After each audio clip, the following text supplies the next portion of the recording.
राधे राधे, जय श्री कृष्णा। शनिवार व्रत कथा आरती। शनिदेव की कथा। जय शनिदेव। शनिदेव को ग्रहों का राजा कहा जाता है। भगवान भोलेनाथ ने इन्हें न्याय की देवता की उपाधि भी दी है। जो लोग शनिवार का व्रत करते हैं उनको पूजा के समय शनिवार व्रत कथा का श्रवण अवश्य करना चाहिए। कथा है,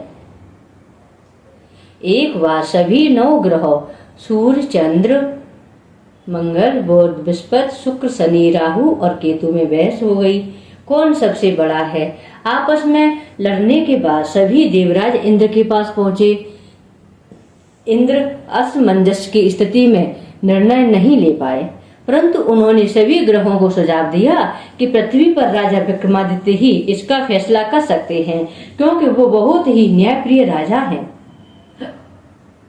सभी पृथ्वी पर राजा विक्रमादित्य के पास गए और अपने आने का कारण बताया। राजा उनकी समस्या को सुनकर बहुत परेशान हो गए। उनका चिंतित होना लाजमी था, क्योंकि जिसको भी किसी से छोटा बताया तो वही गुस्सा कर जाएगा। राजा के काफी सोच विचार के बाद उन्हें एक उपाय सूझा। उन्होंने सुवर्ण, रजत, कांसा, पीतल, शीशा, रांगा, जस्ता, अभ्रक और लोहा से 9 सिंहासन का निर्माण करवाया और उन्हें उपयुक्त क्रम से रख दिया गया। सबसे निवेदन किया कि क्रमानुसार सिंहासन पर आसन ग्रहण करें। शर्त रखा गया कि जो सबसे अंतिम में सिंहासन पर आसन ग्रहण करेगा वही सबसे छोटा माना जाएगा, जिसकी वजह से शनिदेव सबसे बाद में आसन प्राप्त कर सके और सबसे छोटे कहलाएं। क्रोध के आवेश में आकर शनिदेव ने सोचा कि राजा ने यह सब जानबूझकर किया है। कुपित होकर राजा से कहा कि राजा, तू मुझे नहीं जानता। सूर्य 1 राशि में 1 महीना, चंद्रमा 2.25 महीने 2 दिन और मंगल 1.5 महीने, बृहस्पति 13 महीने, बुध और शुक्र 1-1 महीने विचरण करते हैं, लेकिन मैं 2.5 से 7.5 साल तक रहता हूँ। मैंने बड़े बड़े का विनाश किया है। श्री राम की 7.5 आने पर उन्हें जंगल जंगल भटकना पड़ा और रावण की आने पर लंका को बंदरों की सेना से पराजित होना पड़ा। क्रोधित शनिदेव ने राजा से कहा, अब आपको सावधान रहने की जरूरत है। इतना कहकर शनिदेव कुपित अवस्था में वहां से चले गए। समय गुजरता गया। काल चक्र का पहिया घूमते हुए राजा की 7.5 आ गई। तब शनिदेव घोड़ों का सौदागर बनकर राजा के राज्य में आए। उनके साथ अच्छे नस्ल के बहुत सारे घोड़े थे। तब राजा को सौदागर के घोड़ों का पता चला तो अश्वपाल को अच्छे घोड़े खरीदने के लिए भेजा। अश्वपाल ने कई अच्छे घोड़े खरीदे। इसके अलावा सौदागर ने उपहार स्वरूप एक सर्वोत्तम नस्ल के घोड़े को राजा की सवारी हेतु दिया। राजा विक्रमादित्य जैसे ही उस घोड़े पर बैठे, वह सरपट वन की ओर भागने लगा। जंगल के अंदर पहुंचकर वह गायब हो गया। भूख प्यास की स्थिति में राजा जंगल में भटकते रहा। अचानक उन्हें एक ग्वाला दिखाई दिया, जिसने राजा की प्यास बुझाई और राजा ने प्रसन्नता में उसे एक अपनी अंगूठी निकाल कर दी और नगर की तरफ चल पड़े। वहां एक सेठ की दुकान पर पहुंच गए। उन्होंने जल पिया और अपना नाम भीखा बताया। भाग्यवश उस दिन सेठ की खूब आमदनी हुई। सेठ खुश होकर उन्हें अपने घर साथ ले गया। वह अपने साथ घर ले गया। सेठ के घर में खूंटी पर एक हार टंगा हुआ था, जिसको खूंटी निगल रही थी। कुछ ही देर में हार पूरी तरह से गायब हो गया। सेठ वापस आया तो हार गायब था। उसे लगा कि भीखा ने ही चुराया है। सेठ ने भीखा को कोतवाल से पकड़वा दिया और उसे दंड स्वरूप राजा उसे चोर समझकर हाथ पैर कटवा दिए। अपंग अवस्था में उसे नगर के बाहर फेंक दिया गया। तभी वहां से एक तेली निकलकर आया, जिसको भीखा पर दया आ गई। उसने भीखा को अपनी गाड़ी में बिठा लिया। भीखा अपनी जीभ से बैलों को हाँकने लगा। कुछ समय बाद राजा की शनि दशा समाप्त हो गई। वर्षा काल आने पर भीखा मल्हार गाने लगा। एक नगर की राजकुमारी मनभावनी ने मल्हार सुनकर मन ही मन प्रण कर लिया कि जो भी इस राव को गा रहा है वो उसी से ही ब्याह करेगी। उन्होंने दासियों को खोजने के लिए भेजा, परंतु वापस आकर उन सभी ने बताया कि वह एक अपंग आदमी है।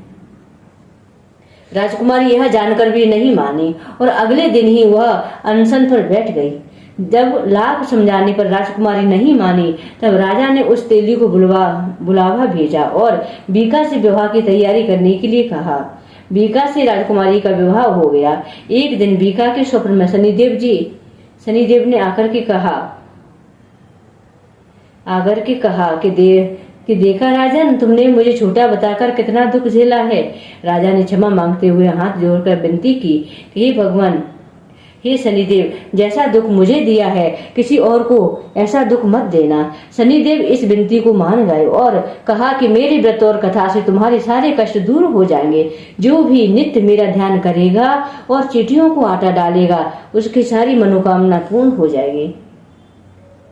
शनिदेव ने राजा को हाथ पैर भी वापस दिए। दूसरे दिन जब सुबह राजकुमारी की आंख खुली तो वह आश्चर्यचकित हो गई। बीका ने मनभावनी को बताया कि वह उज्जैन का राजा विक्रमादित्य है। मनभावनी खुशी से फूले नहीं समाई रही थी। राजा और नगरवासी सभी अत्यंत प्रसन्न हुए। सेठ ने जब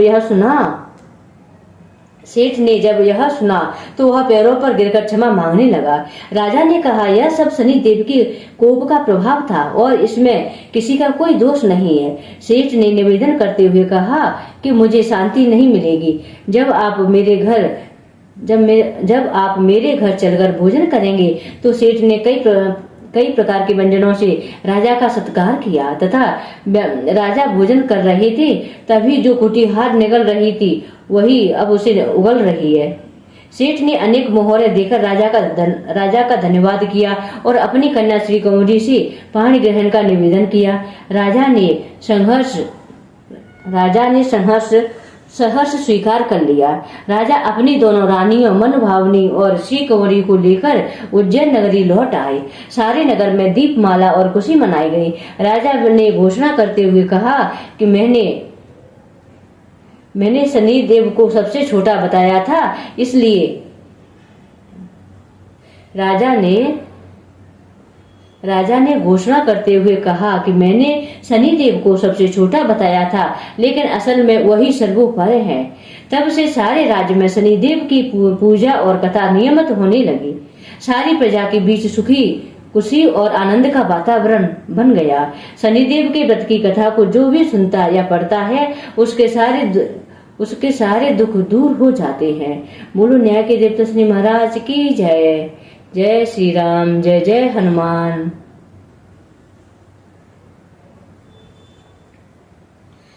ओम जय शनिदेव, जय जय शनिदेव, भक्तन हितकारी। जय जय शनिदेव, भक्तन हितकारी। सूरज के पुत्र प्रभु छाया महतारी।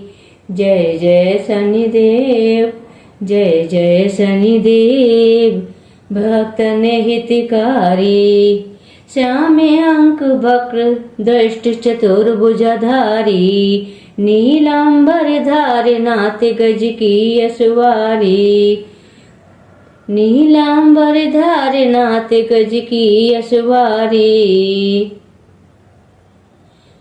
जय जय शनिदेव, भक्तन हितकारी। जय जय शनिदेव, भक्तन हितकारी। सूरज के पुत्र प्रभु छाया महतारी। जय जय शनिदेव, जय जय शनिदेव, भक्तन हितकारी। नीलांबर धार नाथ गज की असवारी। क्रीट मुकुट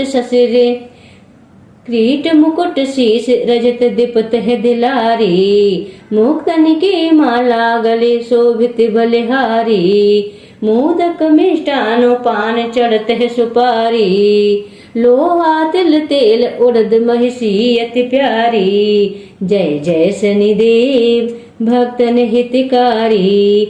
देव धनुज ऋषि मुनि न सुमिरन नर नारी। जय जय शनिदेव भक्तन हितकारी। देव धनुज ऋषि मुनिन सुमिरन नर नारी। विश्वनाथ तरत ध्यान शरण है तुम्हारी।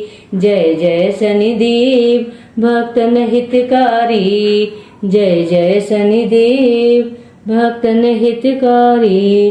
सूरज के पुत्र प्रभु छाया महतारी। जय जय शनिदेव भक्तन हितकारी। जय जय शनिदेव भक्तन हितकारी। जय शनिदेव।